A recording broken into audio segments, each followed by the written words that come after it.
Isso aconteceu numa das minhas experiências, né? Que eu fui ter uma reunião ali com todo o board, tinha inclusive investidores e tudo mais. E antes de entrar na sala de reunião, uma pessoa me parou e falou assim: Diego, toma cuidado porque ali dentro só tem homens de lata. Eu falei, caramba, que loucura, cara. Né? Homens de lata. Eu tomo cuidado, né? É assim, toma cuidado. Isso. Que ali só tem homens de lata.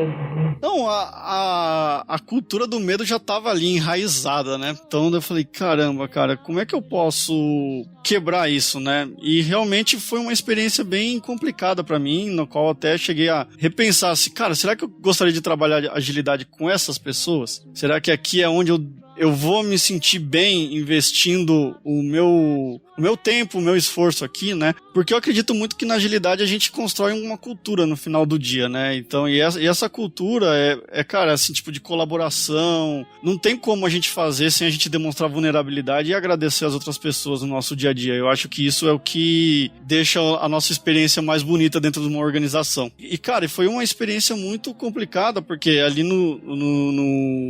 naquela situação, ninguém demonstrava uma vulnerabilidade. Onde a gente achava os erros, a culpa ela só descia, né? Até como a Carol falou, a culpa achava um culpado, a outra pessoa se esquivava e culpava a equipe, e o negócio ia só descendo. Então, assim, no fim, a gente não teve um plano de ação e parecia um momento ali onde a galera queria achar alguém pra pôr aqueles erros e aqueles momentos que não foram agradáveis, entendeu? Então era muito estranho. E, 0% de sentimentos, ninguém falou um obrigado, eram todo mundo rápido e direto. Eu entendo que às vezes a gente precisa ter algumas reuniões onde a gente precisa ser mais objetivo, porém eu acho que demonstrar vulnerabilidade e assumir às vezes que alguma coisa não deu certo, ela abre portas para várias coisas, né? Inclusive deixa você um pouco mais leve. Essa é na minha percepção, sabe? Que você, no momento que você fala assim, cara, eu não sou perfeito, né? Eu sou um ser humano, né? Tem até como até Freud fala, né? Seríamos bons se não fôssemos tão perfeitos, né? Então, tipo, ele fala um negócio desse. E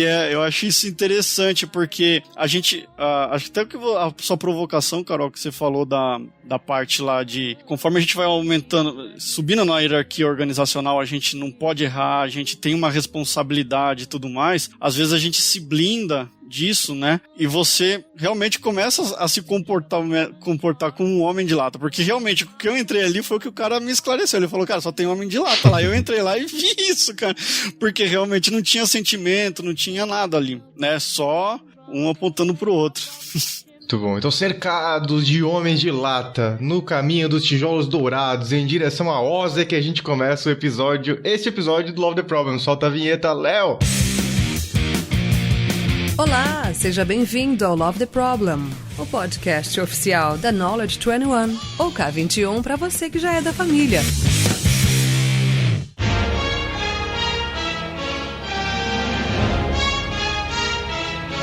E para conversar sobre vulnerabilidade, vamos começar a apresentação das pessoas que estão aqui hoje. Começando por ele, que estava trazendo essa história aí. Dorothy, não é a Dorothy, é Diego. Muito bem-vindo, Diego.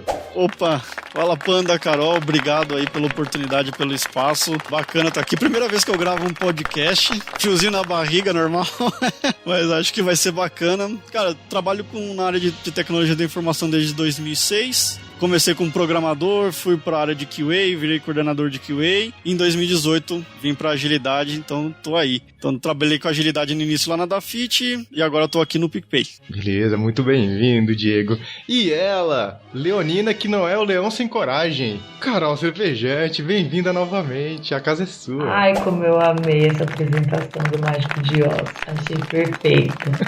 Queria me apresentar assim, desse jeito tão bonito que nem o Diego falou, mas eu não tenho nem um pingo de vergonha na cara. E vou só dar oi mesmo, vou falar muito prazer. Estou muito feliz de estar aqui de novo, inclusive para falar sobre esse assunto que é um assunto que me toca muito. E fiquei muito feliz quando o Diego falou, putz, queria conversar sobre isso. E aí eu falei, vou falar sobre isso. Vamos falar sobre isso, e é para isso que a gente está aqui.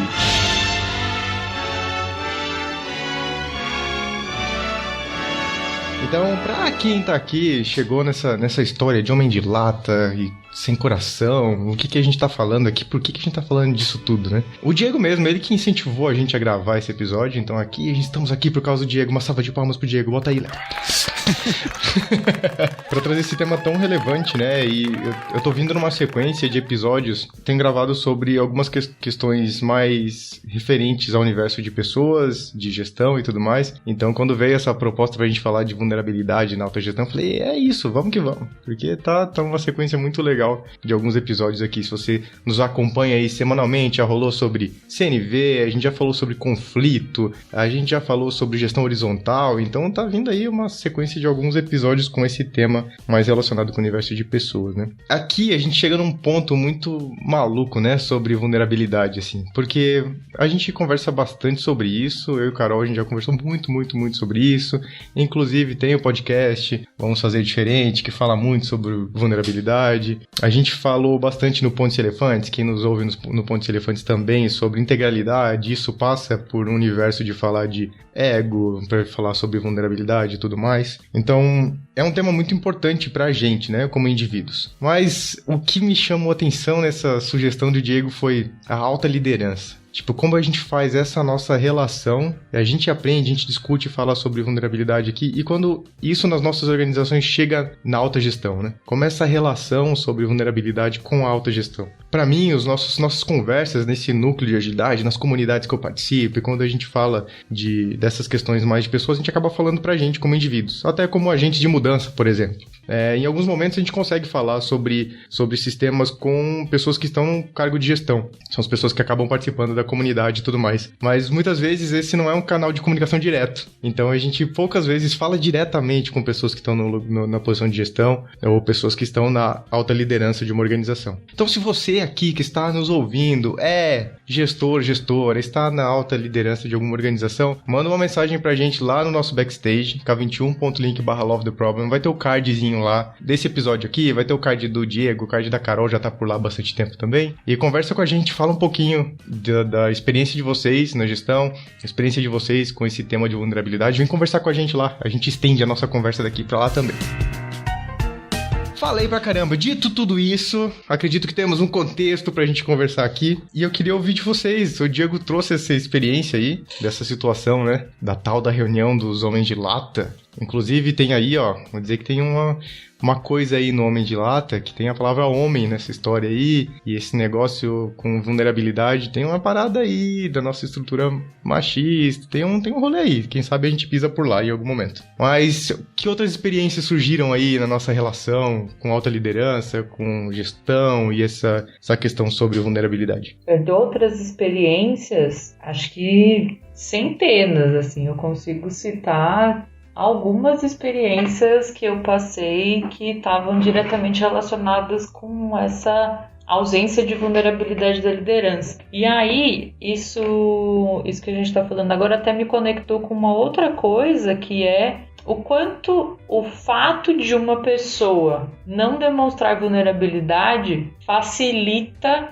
ela chegar em um cargo de liderança, entende? Porque aqui a gente está conversando até antes da gente até começar a gravar, eu comentei um pouco do quanto a gente perde essa vulnerabilidade conforme a gente vai virando uma liderança, porque quanto mais responsabilidade a gente ganha, mais medo a gente tem de errar, ou pode ser o contrário, né? Eu já sou uma pessoa que tem uma necessidade de controle muito grande, que tem essa questão da perfeição, do não errar e etc. E isso me coloca de alguma forma como uma pessoa que tem mais perfil de liderança, né? E olha que doido isso, né? No final a gente está relacionando a ausência de vulnerabilidade com uma característica ideal para você ser uma liderança, o que é, na minha opinião, exatamente o oposto, né? Mas aí, falando das histórias, das centenas de histórias que eu posso contar aqui, já tive... eu tenho histórias que eu nem sei se eu posso contar. Agora pensando aqui, porque vai ser muito específico. Mas na época que eu era jornalista, que eu ainda sou jornalista, né, mas que eu trabalhava com isso, eu tive uma chefe, e é porque assim, era uma pessoa que também tinha suas questões, né? Eu não vou julgar, isso faz muitos anos também, não é, eu tenho certeza que a pessoa que ela é hoje não é mais essa pessoa anterior, mas eu era estagiária na época e uma colega minha, né, que trabalhava comigo, a avó dela faleceu. Tinha acabado de falecer, a gente estava no meio do expediente, e aí essa minha chefe, nossa chefe, chegou para ele e perguntou se ela conseguia terminar de fazer o que ela estava fazendo antes de ir embora. Meio que assim, termina seu trabalho e depois você vai entender o que você vai fazer da sua vida com a sua avó que faleceu. E acho que esse é um dos exemplos não só de uma coisa muito chata, né, que acontece no ambiente de trabalho, que é uma pessoa com chicote nas suas costas obrigando você a terminar de trabalhar quando acontece uma parada terrível com você, mas é também essa ausência de vulnerabilidade no sentido de aquela pessoa é tão dilata, né? Ela tá tão desconectada dessa vulnerabilidade que nem passou pela cabeça dela naquele momento respirar fundo e se conectar com aquilo que estava sendo dito para ela, né? E entender até que se fosse ela no lugar do que teria acontecido, se conectar com aquilo que aquela pessoa estava dizendo e escolher uma outra resposta. Não, para ela, o instintivo naquele momento foi: se você for embora agora, o trabalho que você precisa fazer não vai estar feito. E eu não tenho outra pessoa que consegue fazer isso no lugar. Então, termina o que você tem para fazer e depois você vai embora. Então, eu acho que esse é um bom exemplo que eu posso dar, que não é tão alta liderança assim, mas que era uma liderança que eu tinha. Quando você falou da questão do julgamento, essa reflexão antes de contar a história, Carol, eu lembrei que muitas vezes a gente conta essas histórias lá acho que menos consciente do que agora, eu falava dessas histórias nesse olhar de julgamento mesmo, assim. Eu acho que hoje em dia eu já posso dizer com mais tranquilidade que eu conto essas histórias com uma posição um pouco mais empática até, e que aproveitando dessas histórias para tirar os aprendizados disso, assim, né? Porque eu passei por algumas situações com diretores das empresas que eu passei que são coisas insanamente absurdas, assim, sabe? Na época, eu enlouquecia com essas situações, né? Eu simplesmente enlouquecia. Hoje eu olho pra elas de uma forma diferente, pensando, cara, qual era a necessidade que esse cidadão tinha, né? E curiosamente todos são homens, né? Que necessidade esse cidadão tinha que ele não conseguia expressar e manifestar de uma forma integral e que ele usava de atitudes homem de lata pra poder fazer acontecer, assim, sabe? Eu trabalhei numa empresa em que a gente foi abrir uma filial nova e pra mostrar a força, esse diretor ele fazia questão de viajar com as pessoas de madrugada, sabe? Sair, em vez de pegar um voo tranquilamente às 8 horas da manhã, sabe? No horário comercial, onde as pessoas possam ter vida e tudo mais, fazia questão de fazer longas viagens de carro, por carregar material, umas coisas, muito, agressiva e forçada, assim, sabe? Totalmente desnecessário, assim. Num contexto em que isso não trazia nenhuma vantagem pra organização, era simplesmente pra dizer ou que mandava ou que era um cara forte, sabe? O quê? Vocês não aguentam isso? Vocês não aguentam viajar 16 horas de carro de uma vez só? Eu aguento. Como é que vocês não aguentam se eu aguento, sabe? Vocês não precisam dormir pra começar a instalação da fábrica? Que isso? Que viajar 16 horas vão precisar dormir? Não, já vamos direto lá pra fábrica. Vamos virar a noite trabalhando, sabe? Essa demonstração agressiva de força, assim, que existia naquele contexto, assim. Eu achava aquilo um absurdo, assim, né? Um absurdo num grau desproporcional, assim. Esse foi um cara que eu nunca vi demonstrar vulnerabilidade, assim. Isso absolutamente nunca aconteceu na minha convivência com ele, nos anos todos que eu convivi com ele, assim. E era muito interessante que a gente não vivia num sistema em que vulnerabilidade era uma coisa que a gente abraçava, que a gente acolhia. Não era. O ambiente industrial tem muito disso, né? Algumas indústrias têm esse ambiente muito agressivo, assim, e muito grosseiro, inclusive. É difícil demonstrar vulnerabilidade e acolher as pessoas nesse ambiente, assim. Mas era tão destoante que até esse ambiente que não estava acostumado com isso achava essas coisas um absurdo, assim, sabe? E muito disso tava por várias necessidades dele que ele corria risco, ele se sentia inseguro com várias coisas lá, e que isso causava um reflexo na vida das pessoas que trabalhavam com ele, sabe? Ele impactava a vida das pessoas, simplesmente por não lidar com suas próprias frustrações, sua vulnerabilidade e tudo mais, sabe? Era um cara que eu sei que ele era consciente que ele tinha algumas limitações em áreas ali da indústria, que ele usava desses artifícios dessa agressão, né? Dessa forma agressiva de lidar com as coisas pra se sentir mais seguro, porque de outra forma já não fazia mais sentido, sabe? Conversar sobre sobre essas coisas de uma forma mais aberta e mais sensata, já fugia da segurança dele, assim. Então ele usava muito desse artifício de não demonstrar vulnerabilidade exatamente para não olhar para si, né? Era uma questão bem específica, assim. Então a gente é cercado de reflexos disso, né? Pode ser que você não tenha, quem tá ouvindo a gente, pode ser que não tenha contato talvez direto com alta gestão da sua organização, pode ser, você tem provavelmente contato com o gestor ou gestora mais próximo, mas muito do que você sente no seu dia a dia, pode ter certeza que é reflexo disso, né? Que vem se desdobrando na organização até chegar no seu dia a dia, assim. Pra pegar um gancho disso que vocês falaram, que eu achei bem interessante, acho que é justamente essa parte da insegurança, né? Às vezes, a pessoa teve uma trajetória profissional na qual ele foi criado num ambiente inseguro. Pegando uma experiência, eu já escutei coisa do tipo, você é pago pra executar, não pra pensar, já falaram isso pra mim. Então, tipo, imagina, isso é uma demonstração muito assim, de tipo, cara, eu tô no poder, eu vou fazer, você precisa agir daquilo e da forma como eu acho que é adequado. E isso acontece muito nas organizações. As organizações hoje, existe uma capacidade delas de criarem identidades, né? Então a pessoa vai criando identidades ali no momento. É um ponto interessante, porque, por exemplo, será que essa pessoa que falou isso pra mim, ela é assim também com alguém da família, algum ente querido? Será que, tipo, cara, ele vai agir dessa forma também no dia a dia? Ou se ali no momento ele tá ali porque, cara, ele tá se sentindo inseguro, porque, obviamente, ele tá sendo pressionado por algo. E a minha forma de lidar com essa insegurança é demonstrando, talvez, o poder que foi me dado nesse momento e que eu posso tentar controlar o que tá em mim e abaixo. Claro, o que tá dele pra cima é uma incógnita para ele. E isso causa um medo, né? O medo irradiando uma ansiedade, né? A insegurança vai fortalecendo isso e ele vai começando a tentar transparecer que é uma pessoa invulnerável, que afirma, e aqui embaixo ele tá tudo sob controle. Então talvez ele crie uma identidade naquele momento para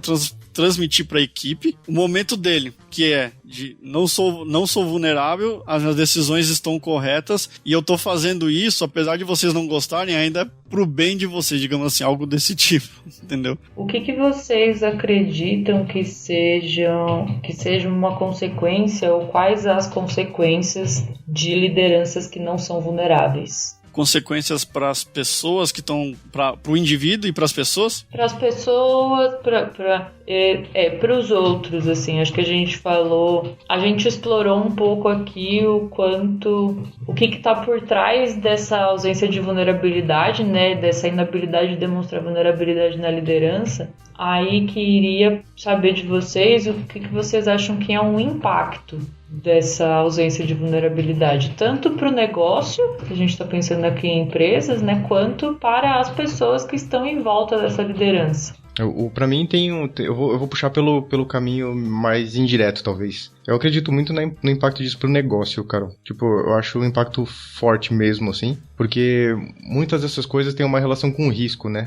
A pressão sobre essas pessoas, ou quanto elas têm apetite ao risco. Porque muito disso está relacionado com errar ou não errar, né? Então, tipo, se uma decisão de negócio é tomada, uma decisão errada, o quanto essa pessoa vai sofrer as consequências disso, né? Esse que tá ali por trás. Ou que tipo de profissional ela vai ser reconhecida no mercado por ser a pessoa que tomou uma decisão errada num grande negócio, assim, né? Porque a gente valoriza os resultados grandiosos.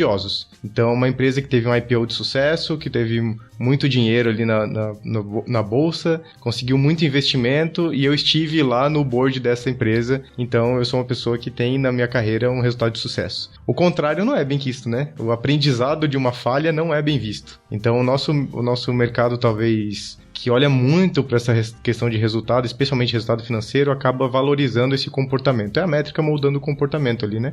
Valoriza esse comportamento somente do acerto.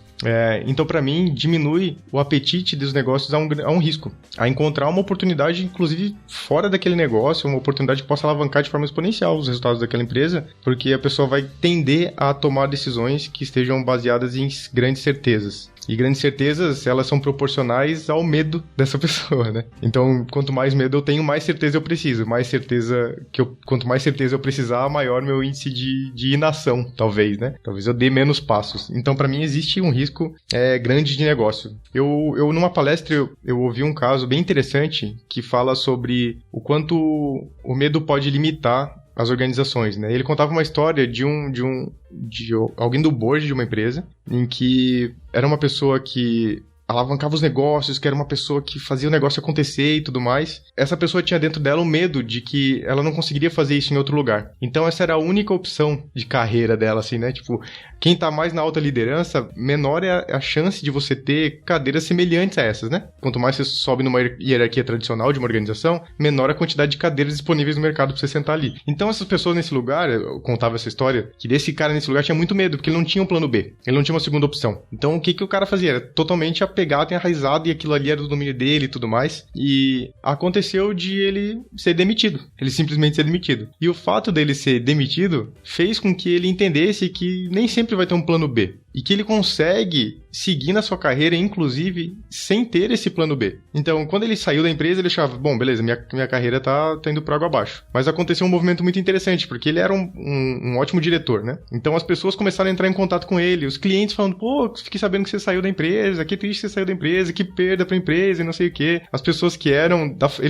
Ele recebeu mensagem da família das pessoas de quem ele era gestor, dizendo, pô, que pena que você saiu da organização. E a história é infeliz pro outro lado, assim, porque a empresa que ele trabalhava começou a perder negócio, começou a perder mercado, porque esse cara era uma peça-chave ali dentro. Só que essa relação, nessa camada de liderança do board, é muito com não tenho plano B, sabe? Se eu sair da K21 agora, eu tenho talvez um plano B, C, talvez tenha outras organizações que no meu escopo de trabalho me encaixaria muito bem. Mas pessoas que estão nessa característica de mercado, de negócio, numa cadeira de board, elas têm pouco plano B, né? Então, pra mim, talvez o risco de negócio seja nesse. Tipo, como eu tenho pouco plano B, eu vou arriscar pouco, eu vou demonstrar menos vulnerabilidade cada vez, eu vou parecer cada vez uma pessoa perfeita, que não erra e tudo mais, porque é isso que esperam de mim. Então, pra mim, pode segurar muito do que as organizações precisam nesse âmbito de negócio. Gostei bastante disso que você falou, Panda. E tem um outro aspecto também que eu vejo que é um impacto direto, na parte da liberdade. Porque, que nem, por exemplo, quando você tá nesse momento, numa cadeira, numa gestão, numa média alta gestão, às vezes você abre mão um pouquinho da sua liberdade para fazer algo mais certo, que é como você falou, da parte da certeza, né? E você deixa de exercer a criatividade, deixar aquele ambiente um pouco mais propício para as pessoas tentarem, falharem, aprenderem e talvez com essa falha fazer algo um pouco maior, um pouco mais grande, algo grandioso assim dentro da organização. Então, às vezes essa liberdade ela é um pouco podada. Isso aí, eu vejo esse impacto. E cara, quando você poda a liberdade ou mesmo você mesmo tendo uma atitude com você mesmo de podar aquilo que você acredita dos valores, você tende a ter alguns problemas paralelos. Aí é mais voltado mesmo ao indivíduo, como por exemplo depressão, ansiedade, essas coisas. Então, às vezes você tem um ambiente tóxico ali para trabalhar justamente por causa desses comportamentos, justamente porque a liberdade ali você não consegue exercer, você não consegue expor os seus valores, expor o que você pensa, você exime de pensamentos críticos que às vezes poderia ser muito bom para um negócio. Às vezes um pensamento crítico num determinado momento pode gerar uma ação muito legal que, cara, pode alavancar, né? Agora falando de resultados mesmo, né? Quando a gente traz uma discussão para o âmbito colaborativo, você tá falando, pessoal, eu penso dessa forma, me critiquem para ver se realmente esse é o momento que eu tô, se essa decisão é a melhor mesmo. Então, quando você tá nisso aí, você começa a agir um pouco mais como um herói, né? Do tipo, pessoal, quando você entra numa sala, você fala assim, a gente vai fazer isso. E você começa a discutir muito mais a solução do que o problema. Então é impacto. Então, tipo, e isso tem tudo a ver com, pra mim pelo menos, tem tudo a ver com a liberdade, porque você não exerce pensamento crítico, você não exerce sua criatividade, você tenta um caminho igual que outras pessoas trilharam, porque você quer ter um sucesso e manter talvez ali a sua cadeira na organização. E aí, tanto o impacto emocional para as pessoas como de negócio, eu vejo isso, justamente por causa que a liberdade ela é podada. Isso me lembrou uma coisa, Diego, que quem não sabe a zoeira aqui, eu sofro uma zoeira com meu nome em todo lugar que eu vou, né? Meu nome é Antônio Gerent, se escreve gerente com T mudo. Como é que é o negócio? Então todo mundo vai, chegou o gerente, olha lá o gerente, o Antônio gerente. Inclusive tem uma história aí, quem sabe um dia eu conto por aqui, de como minha contratação levou 2 semanas a mais porque alguém confundiu o meu sobrenome com um cargo. Mas isso é história para outro lugar. Eu nunca tive o ímpeto de sentar numa cadeira de alta gestão exatamente por causa desse tipo de comportamento. Eu passei por empresas que eu falei, eu não quero ser gerente aqui, sabe? Tipo, eu realmente não quero, assim.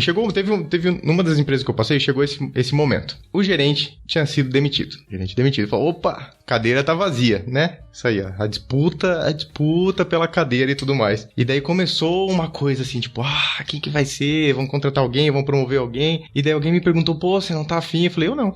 Eu falei, não, aqui eu não quero ser gerente, não. Se esse é o comportamento que esperam de mim pra estar, se, tipo, eu tenho que ter determinados comportamentos pra estar, né, com esse cargo, eu não quero. Então, tipo, nem me considera nesse jogo, porque eu não vou me colocar nessa situação, assim, sabe? E eu, particularmente, ignorei por muito tempo a possibilidade de seguir numa carreira de gestão ou de liderança de uma organização exatamente pelos comportamentos esperados, né? Os comportamentos padrões do mercado, em que eu falo que isso não se encaixa comigo de forma alguma, assim, né? E eu falei logo no comecinho, eu larguei a braba de que, tipo, falei do homem, do comportamento da nossa estrutura machista, que infelizmente muito do que a gente vive é exatamente esse comportamento, né? O reflexo da nossa estrutura machista aparece nesses cargos de alta gestão, de alta liderança, porque é um comportamento agressivo, de resultado, que não erra, sabe? Que vai pra cima, né? Essas coisas assim do tipo, de competição, que acabam levando as pessoas pra esse cargo, né? O é esperado das pessoas que estão nesse cargo. E muito menos comportamentos do tipo acolhimento, um comportamento de promover algo que estimule a criatividade, um comportamento que olhe para as pessoas e pense no bem-estar das pessoas, dela mesma e das outras pessoas, sabe? Um comportamento que olhe para saúde mental, saúde física, saúde emocional das pessoas, e que entenda que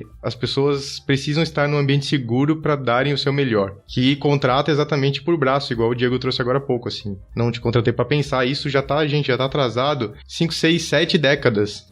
Contratar só por capacidade intelectual também já tá ultrapassado, gente. Já passou desse ponto, assim, né? Tem muito sobre inteligência emocional, sobre outros temas que fazem parte do conceito das pessoas que você deveria ter ao seu redor, assim. Mas isso me afastou por muito tempo. Hoje em dia, tem uma chama, assim, que tá até começando a se acender no meu coração. Falar, pô, talvez seja uma coisa interessante. Talvez seja uma posição futura interessante, assim. Mas eu dependo muito dessa mudança, sabe? Porque eu não quero ser homem de lata, assim. Eu não quero ser homem de lata caso eu tenha um cargo de alta liderança em alguma organização em algum momento, assim. Eu não acredito mais nisso, eu acho que isso destruiu boa parte da nossa sociedade, isso vai levar a gente para um lugar que a gente dificilmente consegue recuperar. Enquanto você tava falando, Panda, fiquei pensando numa coisinha aqui, que é o que é esperado também, né, quais são as crenças que a gente cria em torno de um cargo de liderança. E me intrigou um pouquinho aqui também o quanto a gente deposita muita esperança dentro de um indivíduo. Porque aí vou falar também e vou expor aqui quem não é liderança. Vou expor nós aqui, ó, que também bota a culpa no gestor e na gestora, na gestão, quando a coisa não tá funcionando do jeito que deveria. A gente aqui também não se responsabiliza, que é a cultura a minha ausência de responsabilidade sobre uma coisa, então a minha falta de responsabilização sobre o trabalho e a minha também responsabilização daquela gestão a respeito do trabalho que deveria estar sendo feito ou não. Então a gente também adora falar, porque meu chefe é um pau no cu, que não fala, que não faz as coisas, que não sei o quê. Porque a liderança que tinha que estar pensando nisso aqui, que eu, alecrim dourado, tô achando que é o caminho correto. Então assim, também no final a gente acaba voltando para o nosso indivíduo, né, para as nossas necessidades enquanto indivíduo, as nossas necessidades não atendidas enquanto indivíduo, e quando a gente está dentro de uma organização, a gente acaba jogando a culpa para essa gestão. E a gestão também vai olhar e falar, meu querido, minha querida, né, queride, eu não tenho nada a ver com isso. Se você quiser mudar isso aí, mude você. Aí a gente fica frustrado porque sente que não tem o espaço, às vezes, para causar uma mudança, ou não se sente realmente capaz de fazer aquilo, ou não se sente realmente responsável por fazer aquela mudança. Então, pensei um pouco nesse outro lado, e aí entrei aqui no LinkedIn e fiz uma pesquisa rápida por vagas de gerente e vagas de diretor, para entender o que está escrito nessas vagas também, logo de cara, né? Quando você aplica para uma vaga de gerente, uma vaga de gestão ou de alta liderança, as pessoas estão dizendo, quais são os verbos que a gente tem aqui? E não tô pegando de empresa grande não, tá? Quem tá ouvindo aqui, não tô pegando nada de grande banco, de coisa que a gente fala, porque é empresa tradicional, não sei o quê. Fiz questão de pegar só vagas em empresas que estão com a bandeirinha LGBTQIA+, assim, na fotinho do LinkedIn, de coisinha que parece startup, pra gente ver também que não é só nesses lugares tradicionais que isso acontece. Então aqui, diretor de Growth. Esperamos que você seja capaz de desenvolver a estratégia geral de marketing supervisionando o planejamento, desenvolvimento e execução, gerenciar e escalar o investimento em campanhas, estruturar e liderar times, dominar estratégias de performance, etc. Então a gente tem palavras aqui: dominar estratégias, gerenciar, realizar o planejamento, né?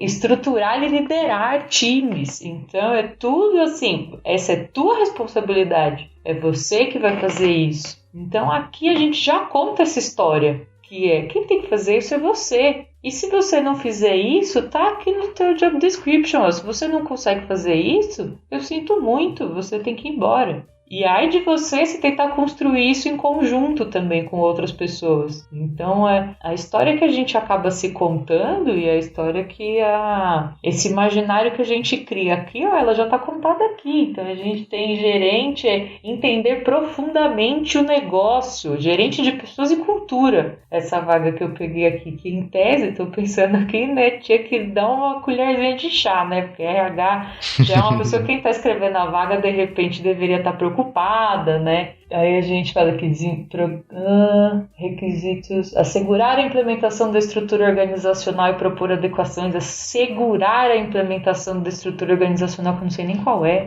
como eu estou aqui aplicando para a vaga. Então, eu queria trazer essa provocação aqui, né? Que a pessoa, quando ela vem com esse cargo, sim. ela já vem com toda essa responsabilidade nas costas dela. Até nem sabe, às vezes, que ela pode dividir isso.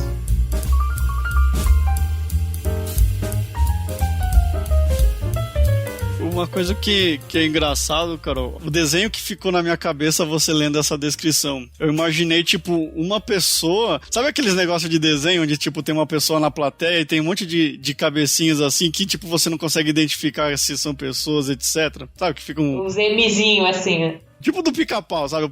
Tá lá a plateia e tem uns vultos ali na plateia. Eu imaginei mais ou menos isso, porque as palavras que descrevem, por exemplo, esse job description que você falou aí, elas remetem muito à ação individual. Então, tipo, supervisionar, garantir, assegurar. Cara, são coisas assim, do tipo, cara, ele vai acordar e vai falar, cara, hoje eu tenho que supervisionar, né? Eu preciso assegurar hoje, eu preciso garantir hoje. Então, tipo... É muito eu, né? Cara, é uma responsabilidade compartilhada. Olha que leve que fica, né? É uma responsabilidade compartilhada e eu tenho uma equipe capaz de compartilhar essa responsabilidade. Então, uma outra coisa que você falou e que a provocação é muito legal, né? Que, tipo, quanto que também o comportamento da equipe não reforça essa pessoa ali. Porque se a equipe se exime das responsabilidades, o que o cara vai pensar? Falei, tô sozinho.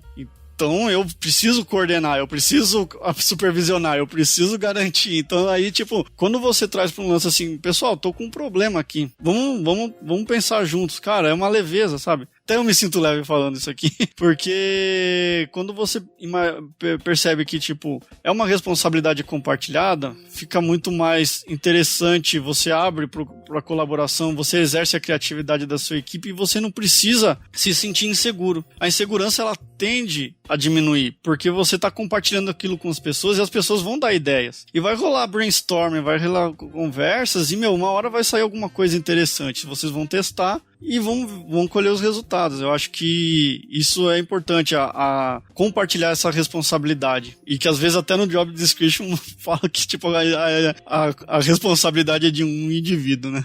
Eu lembrei que eu não sou o Lula, mas eu tenho que citar o Reinventando as Organizações aqui, nos episódios do Love the Problem. Aí, Lula, garantindo a citação do livro, seu livro preferido.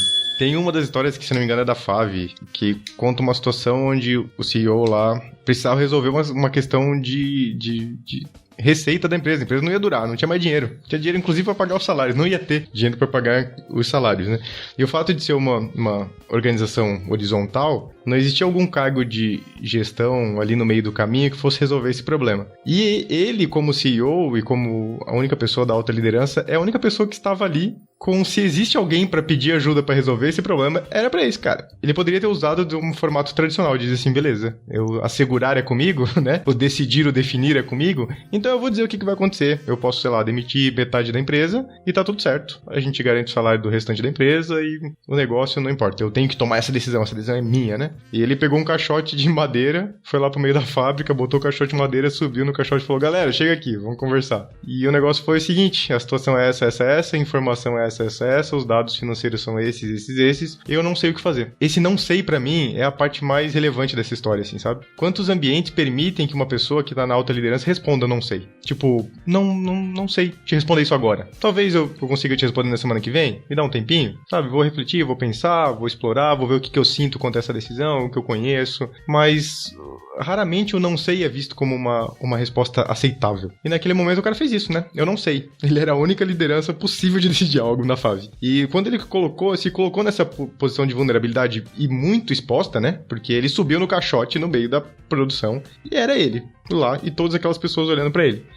Dali começou a nascer ótimas soluções. Soluções que vieram das pessoas que se colocaram em situações dizendo, beleza, tudo bem, gente, eu tô falando no contexto da FAV aqui, não necessariamente se aplica nas nossas empresas aqui no Brasil, mas do tipo, beleza, reduz o meu salário por algum período, eu vou trabalhar menos, eu vou mudar a minha atuação nessa área, eu vou pra outra, talvez, que lá a gente consegue alavancar a receita de alguma forma. As pessoas se ajustaram e fizeram que a decisão ali fosse uma decisão que levasse a empresa para um outro patamar. Essa decisão que, se tivesse baseado nele como indivíduo, numa posição não vulnerável, provavelmente não levaria para lugar nenhum. Mas ele se colocou nessa posição de vulnerabilidade e essa corresponsabilidade, né? Ou a autorresponsabilização de cada pessoa como indivíduo, vendo o que ela podia, ou como ela podia contribuir com essa decisão difícil, fez com que a empresa alavancasse para um outro lugar. A gente está falando de uma empresa que trabalha com autogestão, uma empresa que está com um paradigma evolutivo, com um olhar um pouco diferente do que a gente tem tradicionalmente aqui. Mas para mim é um ótimo exemplo de vulnerabilidade e da situação de chegar na resposta que é não sei. Não sei é uma resposta que não é muito bem aceita para quem está em cargos de gestão ou de alta liderança. Sim, eu já realmente, assim, essa parte do não sei é um negócio que não é bem visto, né, como você falou. E, cara, eu já presenciei pessoas que falaram não sei e foram engolidas, porque não é aquilo que você espera. Você, ali na hora, no quente, no calor da discussão, você falar um não sei, pode falar, tá, mas... Cara, você não é pago pra vir aqui falar que não sabe, entendeu? Tipo, entendeu? É pago pra ter resposta, você não é pago pra me dizer que não sabe. Exatamente, né? E às vezes é esse momento que a gente precisa falar assim, cara, não sei, me dá um tempo. Eu preciso discutir isso com mais pessoas, né? Qualquer coisa que eu posso trazer aqui pode ser extremamente equivocado no momento, né? E o quanto que as pessoas vão entender esse momento, né? Que eu acho que é a grande questão. Quanto que, tipo, as pessoas que são os pares e a alta liderança ali naquele momento vão entender que, tipo, não, esse cara realmente, beleza, vamos dar um tempo pro cara, né? Então, eu acho que, cara, isso é uma opinião um pouco particular minha, mas eu acho que não existe, cara, um mercado tão aquecido onde você não possa disponibilizar um tempo pra pessoa pensar em algo de forma criativa e colaborativa, sabe? Eu sei que o mercado é agressivo, a gente é resultado, é meta, mas, cara, putz, será que o quanto que isso não tá nos prejudicando? Será que eu não tenho um momento que eu posso falar, pessoal, parem o que vocês estão fazendo, exerçam sua criatividade, segura o rojão aqui, etc, não sei, mas eu acho que não existe um mercado tão aquecido assim que você não possa disponibilizar para as pessoas tempo para analisarem um problema, entendeu? O lance da ansiedade também, né? Logo, até o final do ano, eu já tenho que estar na capa da Forbes. No próximo quarter, a gente já tem que ter feito X de lucro. Mas enfim, eu vou mudar um pouco, na verdade um pouco não, vou mudar drasticamente o assunto. Me conectou com uma outra coisa que inclusive foi um episódio que a gente gravou aqui pro Love the Problem, que é sobre o triângulo dramático. Eu recomendo bastante ouvir. Nesse episódio eu falo um pouco dos tipos de ego, lá no backstage. k21.link/Love the Problem. Vai estar lá no backstage o link pro episódio. Nesse episódio do Triângulo Dramático eu falo um pouco dos tipos de ego segundo o Eric Berner. né? Então, que é um terapeuta, enfim, também não vou entrar nisso aqui. O Eric Berner, ele classifica o ego em 3. O ego parental, o ego criança, não lembro os 3 nomes agora, mas é o parental, o adulto e a criança. O ego parental, o ego adulto e a criança. E a gente fala nas nossas transações, o Eric Berner é o inventor da análise transacional, e ele fala que tudo é uma transação. Uma conversa entre duas pessoas é uma troca de transações, um gesto é uma transação, tudo que comunica. E que as nossas transações, elas podem partir de qualquer um dos 3 egos. O ego parental é o pai, né, ou a mãe, é aquele que nutre, é o responsável, é o que tem as respostas, é o que protege a criança. E a criança é aquela que tem as necessidades mais latentes. E a gente pode fazer uma transação partindo do nosso ego parental, partindo do adulto ou da criança. O mais engraçado é que, apesar de nós sermos adultos, muitas das nossas interações, elas são interações baseadas no ego parental e no ego criança. Então, essa relação entre líder e liderado, né, entre liderado e liderado, também pode ser uma relação entre um parental e uma criança. Que é isso, eu não sei o que fazer, né? Que o exemplo, inclusive, que o Eric Berner dá é assim, chefe, não consigo fazer esse relatório, e aí o chefe chega e fala, deixa que eu faço para você. Isso é uma relação entre uma criança e um parental, não é uma relação entre 2 adultos. Deixa que eu faço para você, ou mesmo a pessoa falando, não consigo fazer isso, é uma criança dizendo isso, né? Não que a gente não possa dizer que não consegue, mas é a forma como a gente faz isso, né? Como que a gente transforma as nossas relações em relações entre adultos. A gente chega e fala, chefe, tô com esse problema para fazer o relatório por causa disso, preciso dessas informações. Aí o chefe vai falar, tá bom, essas informações você encontra aqui, isso aqui eu não tenho, eu vou descobrir.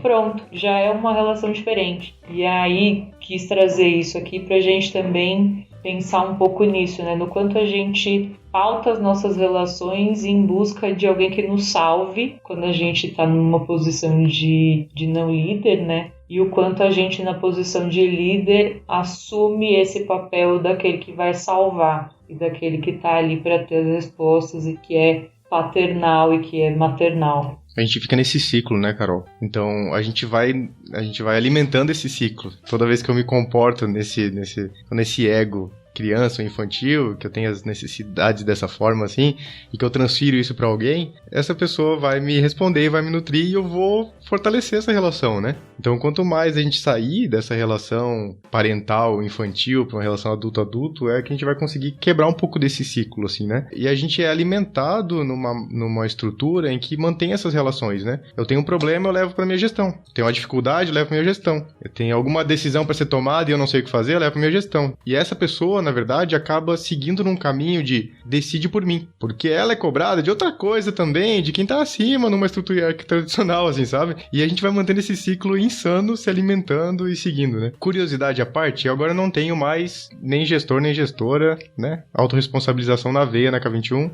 Então, é isso, né? Preciso lidar com as minhas coisas, preciso tomar as decisões difíceis, preciso assumir os riscos, preciso dizer o que eu sei e o que eu não sei, e pra fazer com que as coisas na K21 continuem evoluindo, assim. Mas antes de vir pra cá, minhas últimas gestoras foram 3 mulheres. As minhas últimas 3 gestoras foram mulheres. E eu aprendi com elas um olhar sobre gestão, pensando em vulnerabilidade, acolhimento e várias outras coisas de uma forma assim, que eu nunca tinha experimentado na minha vida, assim. Então, por isso que, inclusive, algumas delas já gravaram episódios aqui no Love the Problem. As 3 já participaram daqui, inclusive, né? Mas são pessoas que me mostraram esse exemplo. E eu acho que foram elas que me ajudaram a reacender essa chaminha dizendo, tem esperança nisso, sabe? São pessoas que querem, de fato, fazer diferente. São pessoas que querem quebrar um tanto desse ciclo e tudo mais. Mas que reconhecem que existe isso, né? Isso acontece. Todo esse ciclo, essa alimentação do nosso sistema das organizações acaba fortalecendo um outro comportamento que é o de não vulnerabilidade, assim. E o fato de como eu convivi com essas mulheres e como elas enfrentaram esses sistemas me ajudou a ter um olhar diferente para a gestão. Então, normalmente quando eu trago aqui um papo sobre gestão, eu raramente tô nesse caminho do tipo, porque é minha gestão, porque é minha gestão. Fala, cara, tem muita gente ali nessa camada de alta liderança e gestão querendo fazer diferente. Muitas vezes a gente talvez só não saiba o nome dessas pessoas, talvez elas não apareçam na capa capa da Forbes. Talvez elas não estejam no Roda Viva, mas são pessoas que estão querendo fazer diferente. A gente tem ótimos exemplos. Se você, por favor, se sente nesse ambiente, fala com a gente lá no backstage. A gente quer conexão com essas pessoas, a gente quer falar sobre gestão de uma forma diferente. Então, por favor, venha falar com a gente. Foi o meu pedido, minha súplica. Tem uma coisa assim, logo que eu fiz a transição de coordenador pra agilista, né? Quem me trouxe pro time lá foi o Clayton, né? O Cleitinho. Eu chamo ele de Cleitinho. Cara, gosto demais do Clayton, né? E, cara, quando ele trouxe pra mim, justamente pela compatibilidade de salário lá, eu já saí com cargo de especialista em agilidade. Imagina, tipo, eu tinha feito o KMP1 com a K21, foi inclusive o CFC que deu o treinamento pra gente lá. E, cara, eu tinha isso. Essa era a minha bagagem, entendeu? E aí já saiu de cargo especialista, né? E, meu, eu tive uma experiência muito bacana, né, com ele, assim, justamente porque não tinha esse lance, assim, do deixa que eu faço pra você. Ele instigava a gente de acordo conforme a gente ia evoluindo, né? Eu achei isso uma experiência muito bacana. Eu acho que é bacana também trazer aqui, compartilhar com vocês isso, porque realmente, na hora da transição, você olha o cara especialista em agilidade. Eu sabia fazer gestão de pessoas e automatizar scripts antes, e agora eu sou especialista em agilidade. Cara, foi bacana. Mas a oportunidade foi muito legal. Porque eu acho que isso, às vezes, por exemplo, talvez ali, eu imaginava que naquele momento o Cleiton estava sendo pressionado e tudo mais, era uma área nova dentro da empresa e tudo mais. A galera queria muito resultado, mas tinham pessoas ali para crescer, né? E em nenhum momento chegou isso e falou assim, cara, eu vou fazer isso para você, fica tranquilo. Não tinha isso, era a responsabilidade compartilhada nesse ponto. E, cara, isso me cresceu bastante e acredito que talvez possa ter proporcionado uma experiência legal também pro Cleiton, porque justamente era uma situação bem diferente, bem atípica, né? Uma pessoa que não tinha experiência com agilidade e já pra empresa toda o cara era especialista. Então, era um negócio, foi um momento assim bem interessante.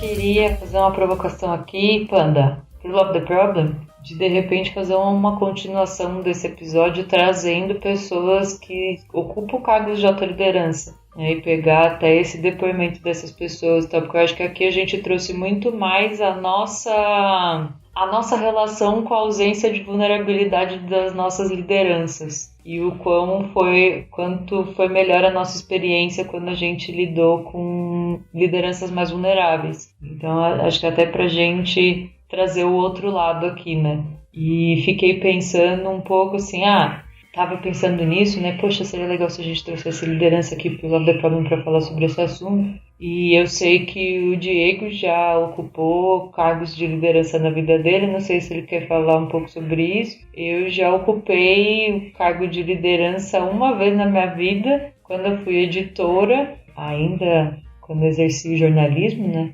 Óbvio, fiz um monte de cagada, né? Muita coisa, porém, acho que o fato de eu estar trabalhando na empresa há tanto tempo, já trabalhava lá fazia 7 anos e já conhecia o trabalho muito bem, e já conhecia as pessoas e tudo mais, não me trouxe o peso que eu acredito que o cargo tivesse para exercer aquele trabalho. Então hoje eu penso assim, eu não me via como uma coordenadora, eu não me via como não me via nesse cargo de chefe. Eu só me via como uma agregadora ali de uma pessoa que tinha mais conhecimento, mais tempo de casa a respeito de um determinado assunto e conseguia levar esse conhecimento de alguma forma. E então acho que eu acabei não sofrendo tanto esse peso da vulnerabilidade, assim, na minha experiência. Tentei resgatar isso em mim, assim, e acho que não tive em alguns momentos, mas acho que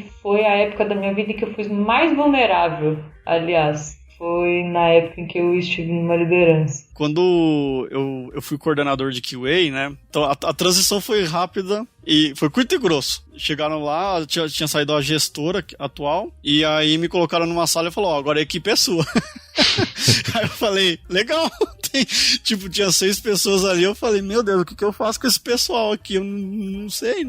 E acho que é justamente que, tipo, colocaram ali por causa acho que desse ponto que a Carol falou, onde eu tinha mais tempo de casa, e acho que esse foi o critério naquele momento. E eu lembro de uma passagem, assim, onde eu tentava ainda fazer as decisões técnicas, e aí tinha um amigo meu, ele era amigo pessoal mesmo, até hoje a gente bate papo, e ele tava na equipe. Ele me chamou numa sala e falou, ele me chamava de Zé, né? Zé, você não tem que tomar essa decisão, velho. Eu que vou tomar essa decisão aqui. Eu achei aquilo sensacional, porque pra mim foi um alívio. Ele falou, você tem que fazer gestão de pessoas, não é mais isso que você faz, né? E aí ele chamou um dev, e o dev falou, cara, para de fazer isso.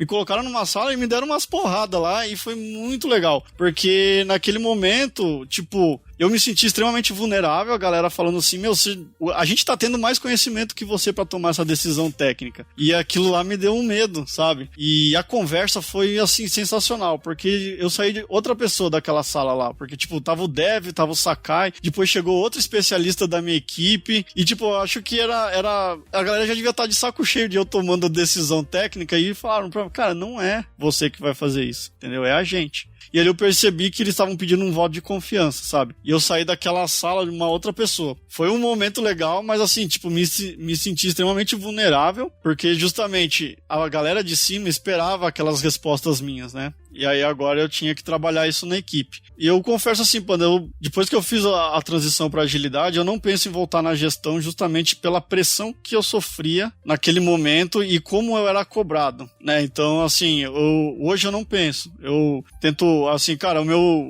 qual que é o seu maior objetivo na sua carreira? Cara, ajudar pessoas. E eu me sinto muito bem ajudando as pessoas sem estar, talvez, na média e alta gestão. Entendeu? Hoje, claro, eu transiciono com isso, eu converso com essas pessoas, mas eu não preciso estar naquele grupo. Ser um gestor ainda é um negócio que não deixa meus olhos brilhando, sabe? Mas, Diego, será que você não quer só porque esse ambiente não é um ambiente que a gente gostaria de estar? Exatamente por ser um ambiente tóxico, por cobrar das pessoas que estão nesse lugar algo que não é... A gente não entende mais como algo...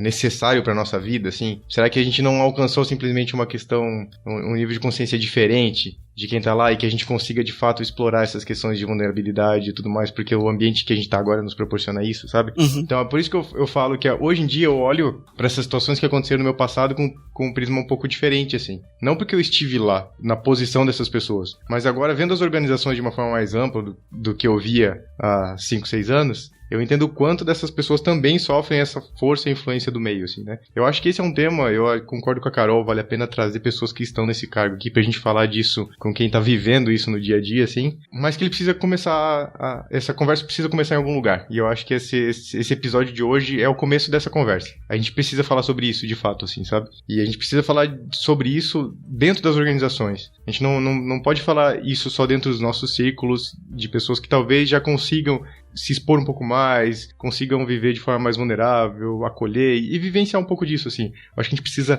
hackear, talvez, um pouco das organizações e trazer as pessoas de alta gestão ou de liderança para falar mais sobre isso. Fica aqui, quem sabe aqui, essa é a forma da gente fechar esse episódio, quem sabe, com esse convite a hackear esse sistema. Você que está no ambiente, que consegue exercer da sua plenitude, integralidade, vulnerabilidade e tudo mais, o quanto você consegue hackear esse sistema para que as pessoas que estão sofrendo influências fortes do sistema também consigam ter essa experiência na vida delas. E pensar também o quanto você está colocando a culpa na sua liderança por algo que você poderia estar fazendo sem a ajuda dela. É uma lição que eu tiro aqui para mim também, né? O que eu deveria estar depositando realmente na minha liderança e o que eu não deveria estar depositando na minha liderança.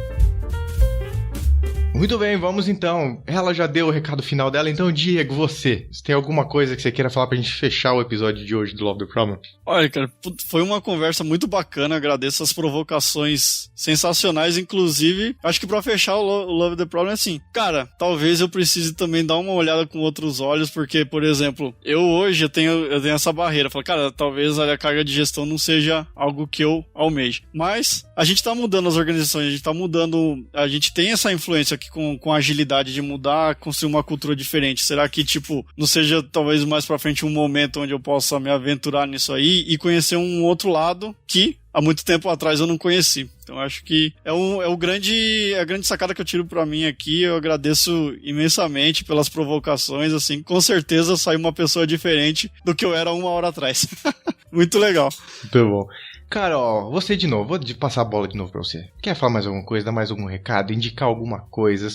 Daí, o espaço é seu. Eu queria dizer que eu amo muito vocês. E é sempre bom estar aqui conversando sobre isso. É isso, era esse meu recado. Muito bem, esse foi então mais um Love the Problem. Um beijo pra todo mundo e até o próximo episódio. Tchau!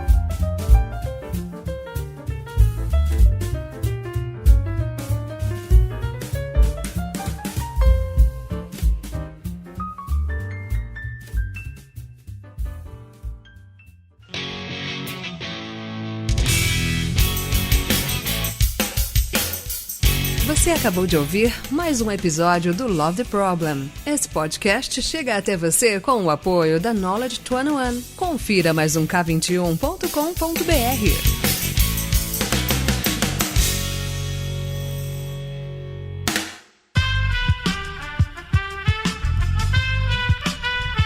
Esse podcast foi editado por Aerolitos Edição Inteligente.